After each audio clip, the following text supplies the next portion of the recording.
Hey Marietta, so I'm back again with Orphans chapter 19, Bernice. Sitting at the Pattersons' warm kitchen table, Bernice wait a minute, name those, y'all. Bernice sipped her coffee and leisurely read the newspaper while fleets of snow squatted against the backdrop of a white final sky outside the window, clicking against the glass like tiny pebbles. It was Sunday. The boys were napping. The Pattersons had gone to play bridge with their friends, and this. She relished the rare few hours of peace and quiet.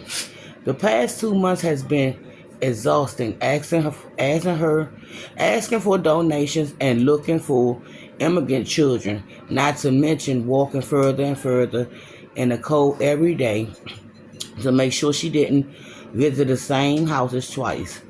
As usual, she read the obituaries to see how many deaths were, um, taken by the flu. This list contains fewer and fewer names every week, but apparently the terrifying sickness hadn't been completely extradited. Every time she saw a child obituary, she couldn't help thinking about taking little Joseph to meet Mr. and Mrs. Wistons, seeing a shocked look on their faces when they opened the door and had undoubtedly been the highlights of her month. What else I'm doing? What I can't see. What is this? Mrs. Winston said, as when she saw the infant. Her eyes were still swollen from crying. Mr. Winston frowned at Bernice, clearly wondering what the hell she was doing bringing a baby to their home. Wait a minute, y'all. Let me get situated. This is Joseph, Bernice said.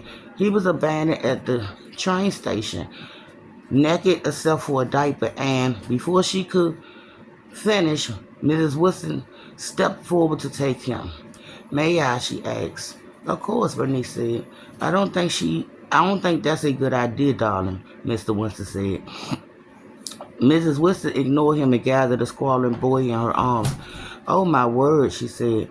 Look at the perfect little angel. With a gentle finger, she pulled the blanket down from Joseph's chin to get a better look. He blinked up at her, studying her face with curious blue eyes, his perfect pink lips and a tiny O. Who could do a such thing to an innocent child? Unfortunately, in a city this size, Bernice said, babies are abandoned quite often. Mrs. Watson gasped at her, shocked. How dreadful, she said. What happened to all of them? Normally they are sent to orphanage, poor houses, even slumlords, Bernice said. But since the flu started, the orphanage has become severely overcrowded. So severely temporarily houses have been set up to take in the extras. Even so, I'm sometimes asked if I know of anyone who could take in an orphan or abandoned child. And when I saw little Joseph here, you were the first people that came to mind. Mr. Wilson opened his mouth to say something, but Bernice didn't give him a chance. I know you only recently suffered the tremendous loss of your precious son, she said, but I can tell you, you're good, honest folks who loved your child with all your heart. You're the kind of people who make wonderful parents, and babies as young as Joseph,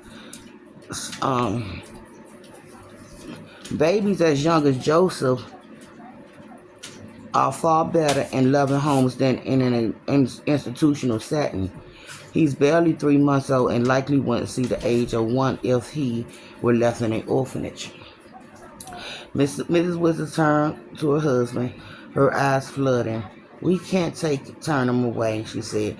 I'll never be able to live with myself. A war of conflicted emotions Agony, confusion, fear played over Mr. Winston's face. I don't know, sweetheart, he said. We don't know anything about this boy. What if he sickly or has some kind of mental infirmity? I couldn't bear to see you suffer again. I'm going to suffer forever, Mrs. Winston said. Forever, forever nothing in this world or the next will ever heal my broken heart. But this poor baby has had his heart broken too, and by his own mother, no less. I swear on my mother's grave, there's no reason to be concerned about Joseph's health, Bernice said. He's been examined by a doctor and is surprisingly healthy, considering what he's been through. She took a folded paper from her pocket and held it out to Mr. Winston. She had written it with her left hand to make it look like the scrawl of a witless woman. This was pinned to his blanket. Mr. Winston took the note and read it out loud. Please find my... Shut up!